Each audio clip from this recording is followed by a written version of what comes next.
Alright, so we're going to read a new chapter of Bakemonogatari now. The Hajikuji arc seems like it is now wrapped up. We've established the core romantic relationship of the series, which of course is the Araragi Shinjokahara romance, which plays out in all sorts of interesting ways. And now we move in to Monkey Trouble. And the next adventure, which starts in a hurry. Oh my gosh, a sudden attack from the darkness. Sudden is right. The last chapter ended with nothing like this. Wait a minute, wait a minute, wait a minute, wait a minute, wait a minute, wait a minute, wait a minute. Wait a minute, wait a minute, wait a minute, wait a minute, wait a minute, wait a minute, wait a minute. We didn't read chapter 22.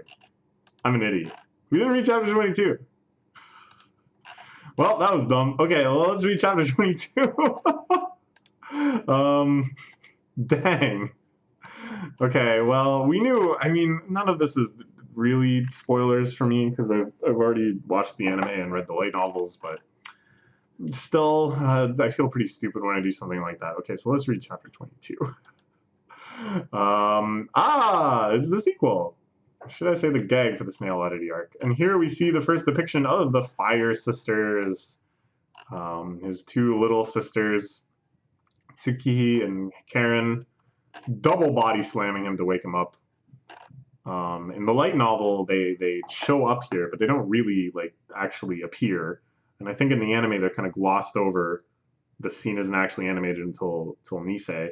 But here we get a sneak preview of them, I guess. They look great. They look just as I expected. I'm truly sorry.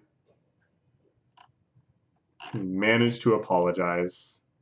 And look in the background, the tiger and the phoenix. Karen being the tiger is definitely just kind of like a personality thing, but Tsukihi being the phoenix, I don't know what that could mean. They're promising them I won't take a single step outside the premises of this house. I safely managed to diffuse their fury. So he's gonna stay home. Okay, 2 weeks later. That was it. That was a little punchline of the Hajikuji arc. But bike trouble already, foreshadowing the punch that we mistakenly saw him take before. Here, he encounters Hajikuji. Hooray! The Hajikuji arc isn't over after all. It just never ever ends. It's Ariyaragi-san. Oh, okay. Sounds like a big loser. Alright, cute. Hajikuji's back. Great character. Higher spirits than ever. How's it going for them? Nothing eventful. It's peaceful, or could say tranquil. Seemed descended to heaven or something. Yeah. That's kind of what I thought too. It certainly seemed like she did when she disappeared and stuff. But I guess just like in the other series, she's just there. It's to you, Araragi-kun. Successfully moved on from a bound ghost to a wandering ghost. Whoa, the promotion! It plays like a class rank up jingle. Cool. So now she can just kind of do as she wishes. She doesn't need to lead people astray anymore or anything like that. Special 2 rank promotion. Is that even a thing? Araragi's face here is fantastic. Look at that. Look at that despair. Recognizing that his life is just getting more and more complicated.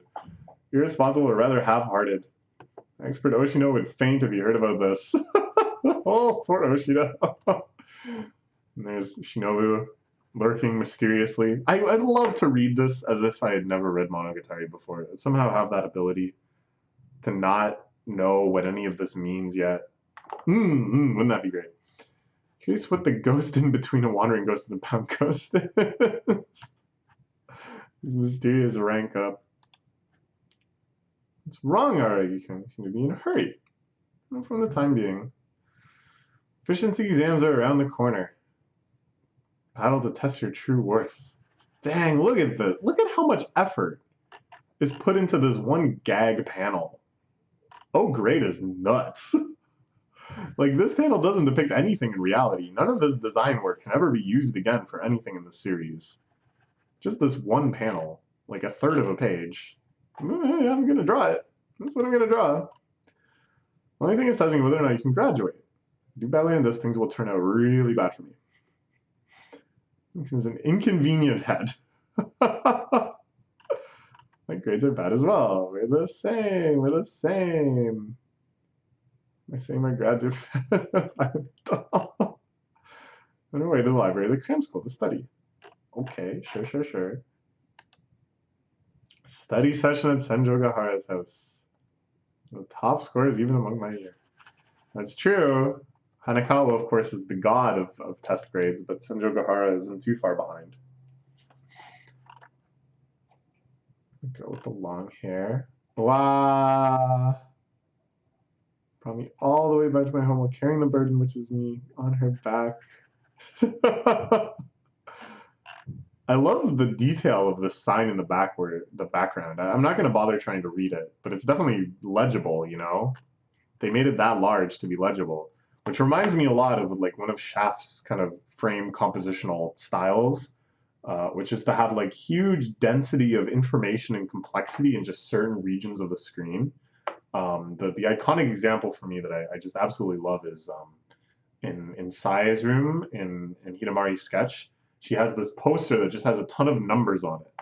So sometimes there'll be like a shot, and in the background is just this grid of numbers, you know? Just that kind of the weird localized complexity that it adds to a scene is really intense for me. I don't know why. I just love it. Both of you are, how do I say this correctly?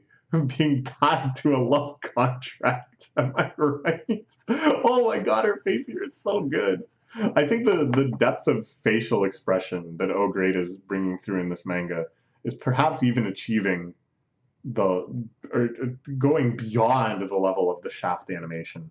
Whereas the Shaft animation, you know, usually it's kind of like gag faces and it's like really kind of over the top and parodious.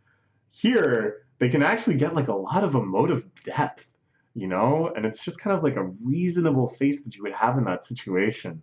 And it can be used to such great comedic effect. I love it. Am I changing its transaction? This is great too. Oh man, I'm so impressed with this manga. That makes coming to her house to study just an excuse. Ho ho! You're not gonna get some studying done. You're just going to bone.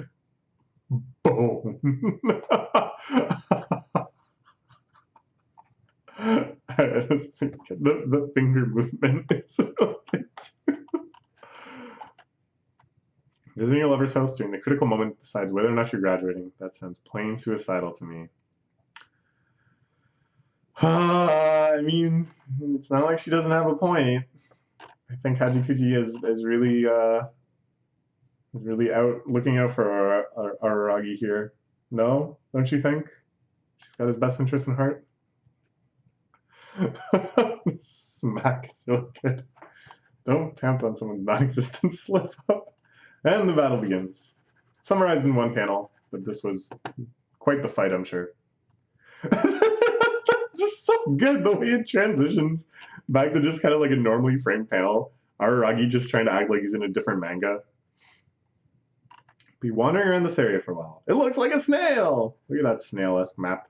Map boot. Local map. Wandering around this area for a while. If you see me there, please call me and have a chat with me. So Hajikuji said. That's what she said. Well, that's why I'm sure. This is definitely a very happy ending. Very, very... Is this where he's going to get punched? Is this the transition into getting punched the F out? Hang up, Hanikawa. Oh, that was a strange transition. Okay, so he bikes off, out of frame. I thought at first it was like a two-page spread that had gotten cut off here. Just kind of strange. But no, it's just like a really abrupt kind of cut. And then we cut forward in time. It's later. He's still heading to Senjo Gahara's And this mysterious coffee can.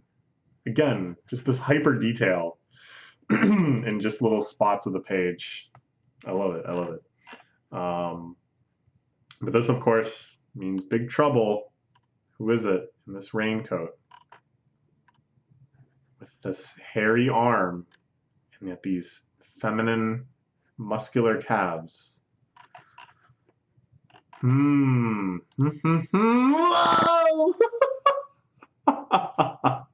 It's still pretty exciting. And there it begins, the Kanbaru arc, monkey trouble, man on fire. And yeah, Suguru Monkey. Should be a fun one to see drawn out like this. Already, this one shot has a whole lot of amazing kinetic action. Again, just the richness of the detail that using 3D modeling, they can have all of the gears, all of the little parts of the bicycle scattered around like this. But then just the raw, sheer, drawn intensity of the punch itself. That juxtaposition, that combination, situating all of these within a frame. Very nice. Very well done. All right. We'll be learning about the Valhalla duo. One of my favorite characters. Of course, I love every character in this series. Yeah. Good times, good times. Long translation note here about the inconvenient head. In this circumstance, it's not convenient. Atamagawari. Void saying by Atama to sense. I